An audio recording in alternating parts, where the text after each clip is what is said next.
नमस्कार मित्रों, जय श्री सीताराम। जैसा कि मैंने कल आपसे कहा था कि हम श्रीमद् भागवत महापुराण के एकादश अध्याय से विधेयराज निमि और 9 योगेश्वरों के संवाद रूपी अमृत तुल्य आध्यात्म और ब्रह्म विद्या का पान करेंगे। विधेयराज निमि ने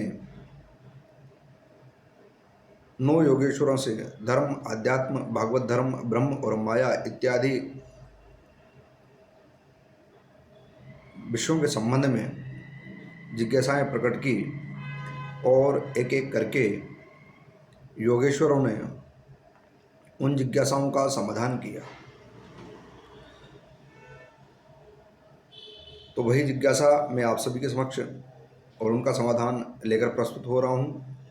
यतो धर्म ततो जय, जहाँ धर्म है जहाँ जय है। तो हम देखना प्रारंभ करते हैं उसको। तो सबसे पहले अध्याय 2 में, एकादश स्कंद के अध्याय 2 में राजा निमि, विधेयराज निमि योगेश्वरों से कहते हैं कि हे योगेश्वरों, यह मनुष्य शरीर प्राप्त होना अत्यंत दुर्लभ है और यह प्राप्त हो भी जाता है तो तत्क्षण प्रत्येक मनुष्य को मृत्यु का भय बना ही रहता है। यह जीवन क्षणभंगुर है और इस जीवन में हमें पता नहीं कि किस प्रकार से हम ईश्वर को प्राप्त करें। तो विधेयराज निमि कहते हैं कि हे योगेश्वरों, हे त्रिलोक पावन महात्माओं, मेरा यह आपसे प्रश्न है कि परम कल्याण का स्वरूप क्या है। पहला प्रश्न। दूसरा, और उस का स्वरूप का साधन क्या है यह। और इस संसार में आदि श्रम का भी सत्संग मनुष्य के लिए परम निधि है।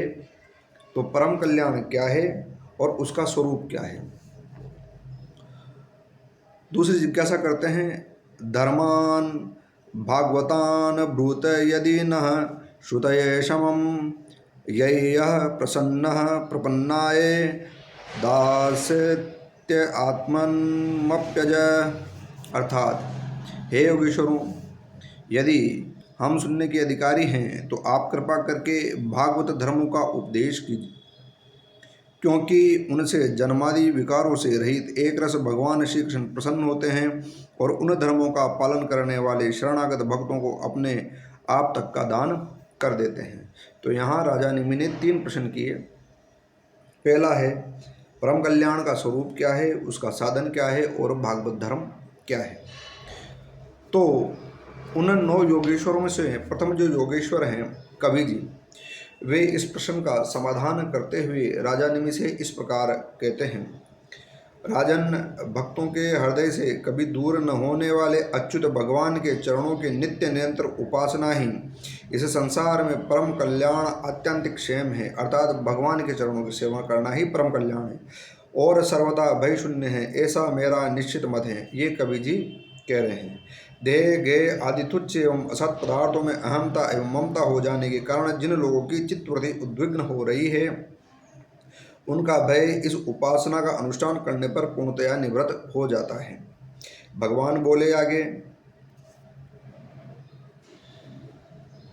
भोले भाले अज्ञानी पुरुषों को भी सुगमता से साक्षात अपनी प्राप्ति के लिए जो उपाय स्वयं श्री मुख से बतलाए हैं, अर्थात भगवान ने स्वयं, उन्हें ही भागवत धर्म कहते हैं। तो दूसरे प्रश्न का भी समाधान हो गया कि जो भगवान अपनी प्राप्ति के लिए उपाय बताते हैं वही भागवत धर्म है।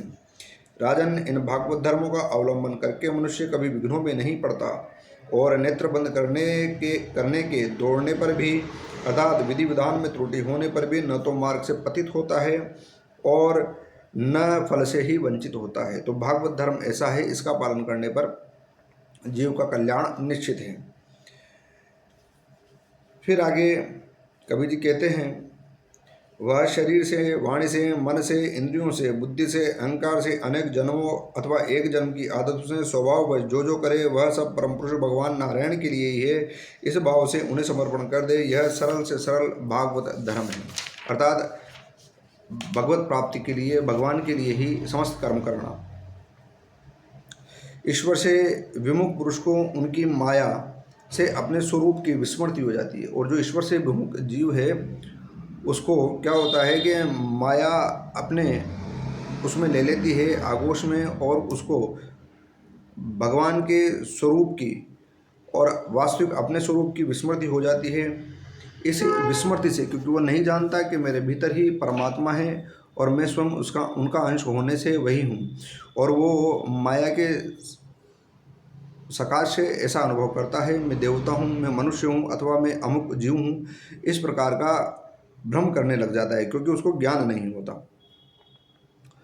और इस देह आदि अन्य वस्तुओं में अभिनिवेश तन्मयता होने के कारण ही बुढ़ापा, मृत्यु, रोग आदि का भय बना रहता है।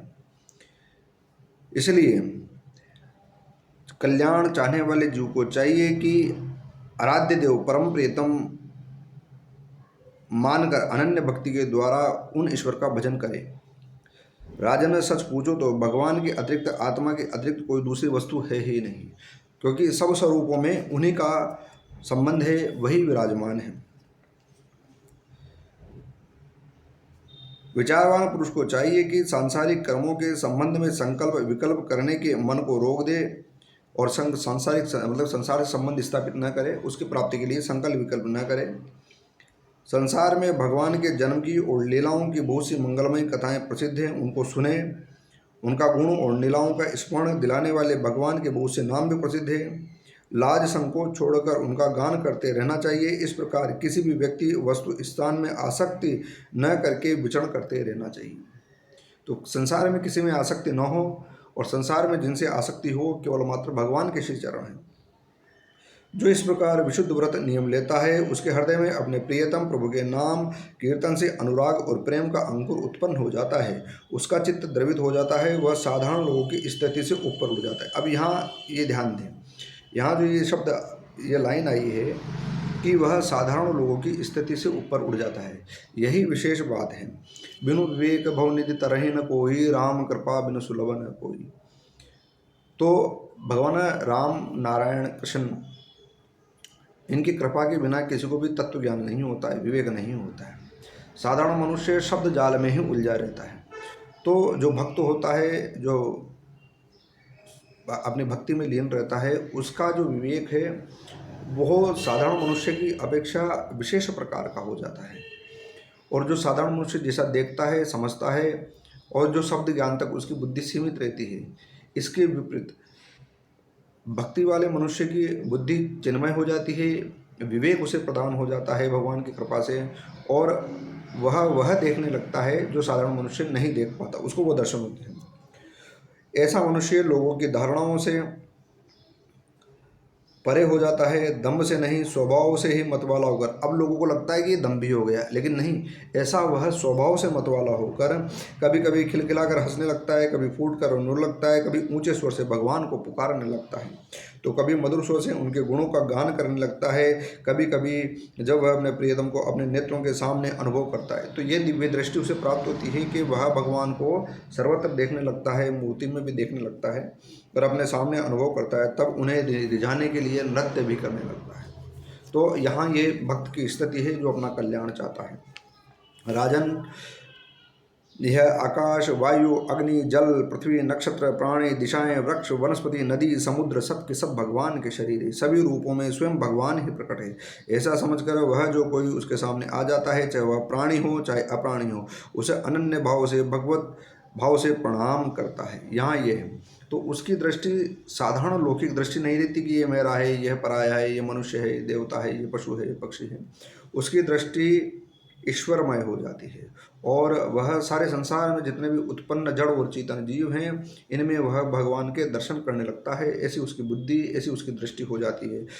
खम वायुमग्निम सलीलम महिम च ज्योतिषिम सत्वानि दिशो द्रुमादीन सरित समुद्रांश हरे शरीरम यत्किंच भूतम प्रमेदनन्य, इस प्रकार की दृष्टि उसकी हो जाती है।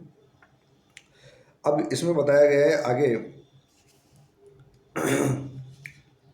जैसे भोजन करने वाले को प्रत्येक ग्रास के साथ तुष्टि, तुष्टि का मतलब होता है तृप्ति होना, सुख होना, पुष्टि जीवन शक्ति का संसार हो जाता है, और क्षुधा निवृत्ति अर्थात भूख से निवृत्ति हो जाती है उसकी, एक साथ ही हो जाते हैं। जो भोजन करता है उसकी तुष्टि, पुष्टि और क्षुधा निवृत्ति हो जाती है। वैसे ही जो मनुष्य भगवान की शरण लेकर उनका भजन करता है, उसके भजन के प्रत्येक क्षण में भगवान के प्रति प्रेम हो जाता है, अपने प्रेमास्पद प्रभु के स्वरूप का अनुभव हो जाता है कि प्रभु कैसे हैं, और उनके अतिरिक्त अन्य वस्तुओं में वैराग्य हो जाता है। तो यहाँ जिस प्रकार से भोजन से तीनों लाभ मिलते हैं, पुष्टि, तुष्टि और क्या कहते हैं, क्षुधा की निवृत्ति होती है, इसी प्रकार से भगवान की भक्ति करने से उनके श्री चरणों में, उनके स्वरूप में प्रेम, भगवान के स्वरूप को जानना और संसार से वैराग्य हो जाता है।